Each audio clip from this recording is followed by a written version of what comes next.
Assalamualaikum warahmatullahi wabarakatuh. Sebelumnya, izin memperkenalkan diri terlebih dahulu. Nama saya Naulah Novianti dengan NPM 2021 14500 715 dan rekan saya yang bernama Wira Wibowo dengan NPM 2021 14500 804. Kami dari tim E kelas S2F Pendidikan Ekonomi mata kuliah Ilmu Kalam Dasar ingin mempresentasikan tentang metode ilmiah sebagai ciri IPA. Adapun materi yang akan kami bawakan sebagai berikut. Yang pertama, metode dan sikap ilmiah. Yang kedua, pengertian IPA.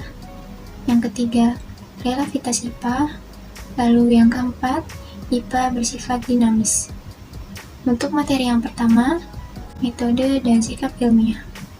Berpikir secara rasional dan empiris, membentuk dua kutub yang saling bertentangan, masing-masing mempunyai kelebihan dan kekurangan. Akhirnya, timbul gagasan untuk menggabungkan kedua pendekatan ini sehingga tersusun metode yang lebih dapat diandalkan untuk menemui ilmu pengetahuan yang benar. Gabungan antara dua pendekatan, rasional dan empiris, dinamakan metode ilmiah.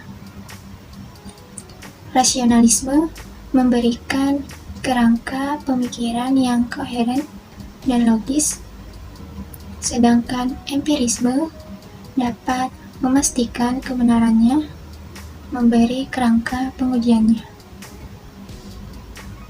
Dengan demikian, pengetahuan yang dihasilkan ialah pengetahuan yang konsisten dan sistematis, serta dapat diandalkan karena telah diuji secara empiris.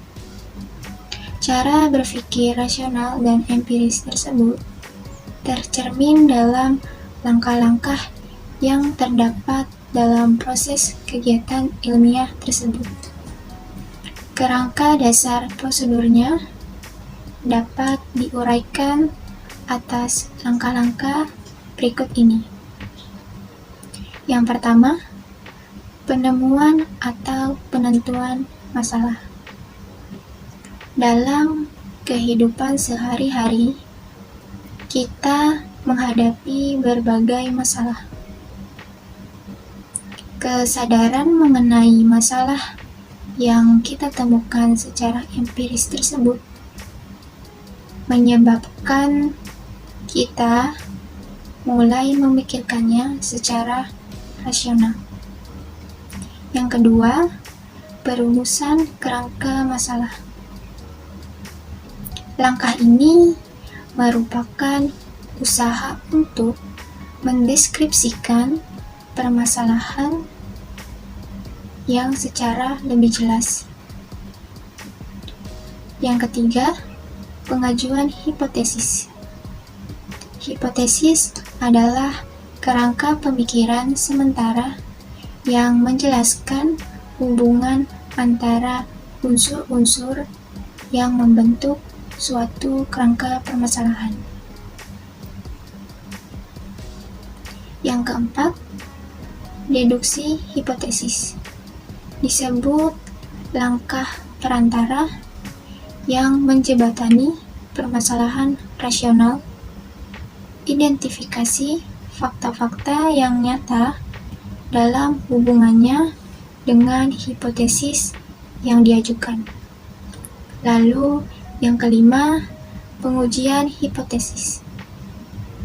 Langkah ini merupakan usaha untuk mengumpulkan fakta-fakta yang relevan dengan deduksi hipotesis. Jika fakta tersebut sesuai dengan hipotesis, maka hipotesis yang diajukan adalah benar atau diterima karena didukung oleh fakta yang ada. Sebaliknya, dari pernyataan di atas, maka hipotesis itu ditolak. Selanjutnya, ada keterbatasan dan keunggulan metode ilmiah. Untuk keterbatasannya, dengan metode ilmiah dapat dihasilkan pengetahuan ilmiah. Data yang diambil untuk menarik kesimpulan berasal dari data pengamatan yang dilakukan dengan panca indera yang juga mempunyai keterbatasan kemampuan menangkap suatu fakta.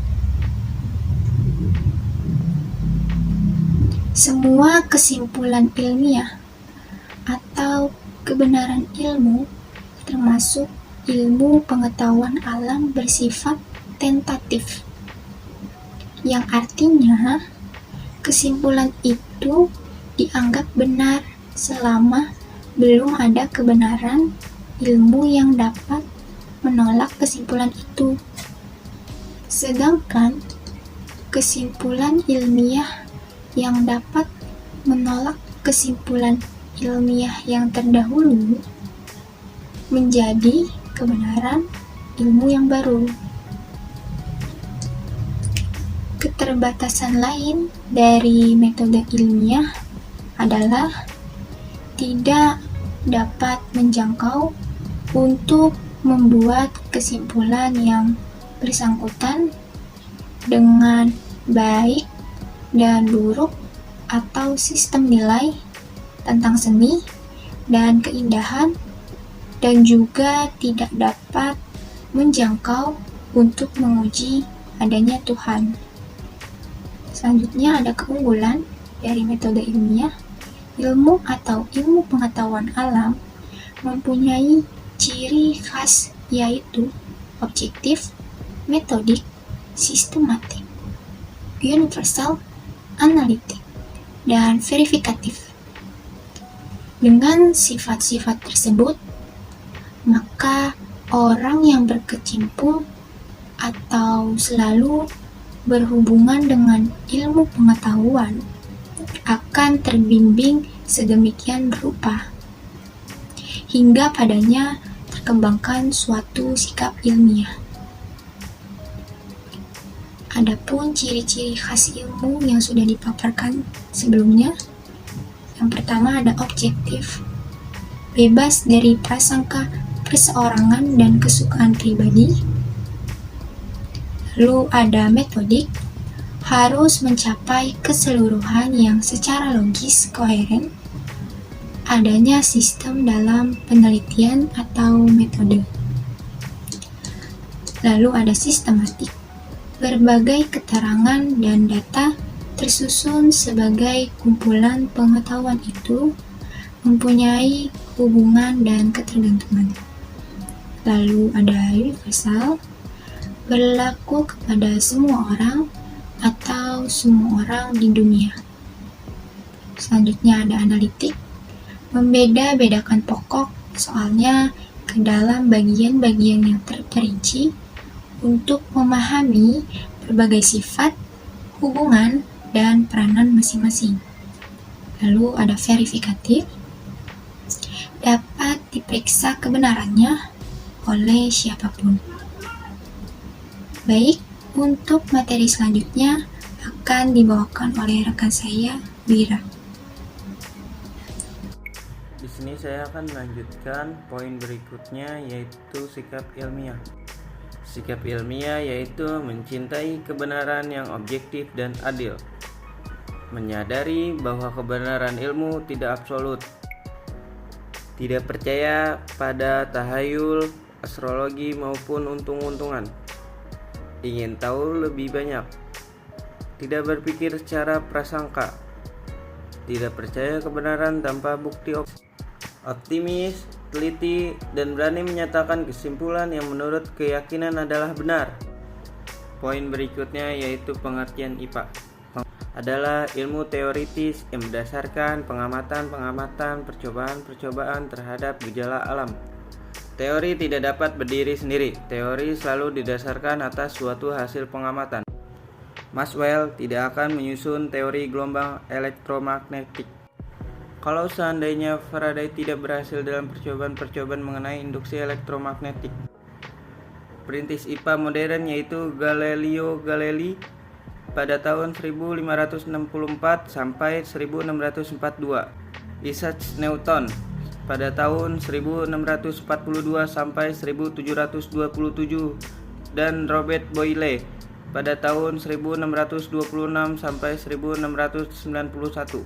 Lavoisier. Proses pembakaran terjadi karena reaksi antara bahan yang dibakar dengan oksigen yang ada di udara. Sebelumnya beranggapan bahwa bahan yang dibakar mengandung phlogiston. Fakta sebenarnya mendeskripsikan diberikan fenomena-fenomena gejala. Namun, kadang-kadang fenomena yang sama diberikan dengan cara-cara yang berbeda, tergantung dari sudut pandangan si perumus fakta itu. Sebagai contoh, fenomena terbit dari terbenamnya matahari. 1.